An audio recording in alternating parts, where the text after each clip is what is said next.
अरे अरे, जरा संभल के। बच्चे बड़े कमरे में खेल रहे थे। रिया अपने बालों में तेल मालिश कर रही थी। गलती से तेल की बोतल लुढ़क गई। तेल फैलता गया और नीचे गिरने लगा। तेल से फर्श भी चिकना हो गया।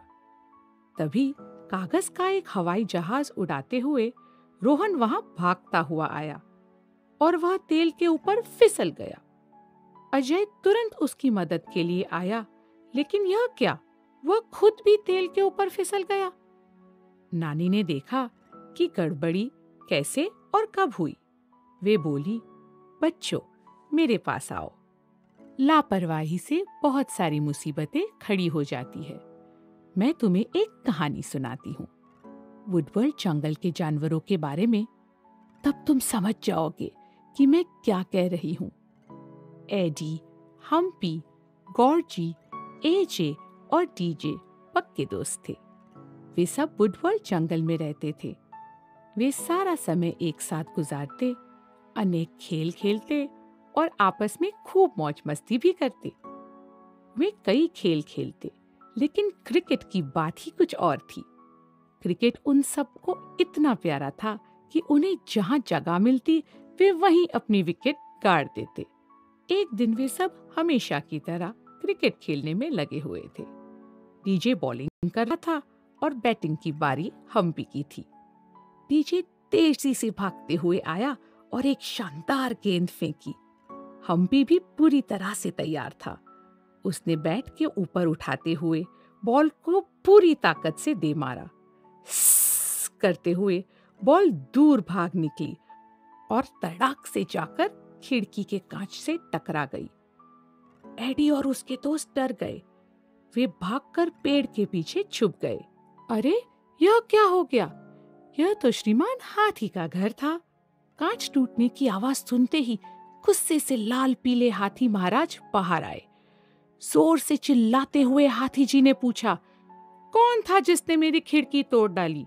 नालायक बच्चों, एक बार पकड़ में आओ, फिर मैं तुम्हें सबक सिखाता हूँ।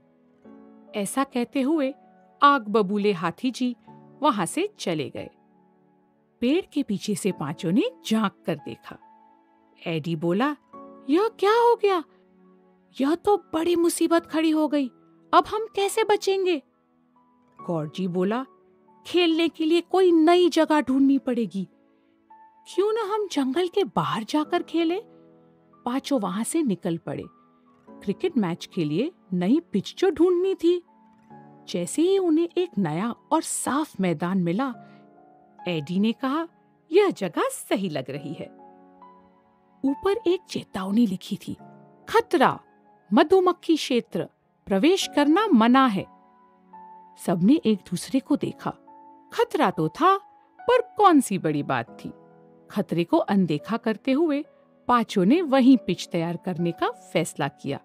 वे एक दूसरे से बोले, कोई बात नहीं, कम से कम यहां हमसे किसी का कांच तो नहीं टूटेगा।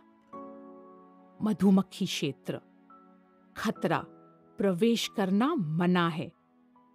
थोड़ी सी देर में ही पांचों क्रिकेट खेल में मग्न हो गए। डीजे का सितारा बुलंदी पर था। उसने एक बेहतरीन बाउंसर फेंका। उधर एडी का सितारा भी बुलंदी पर था। वह बैटिंग कर रहा था।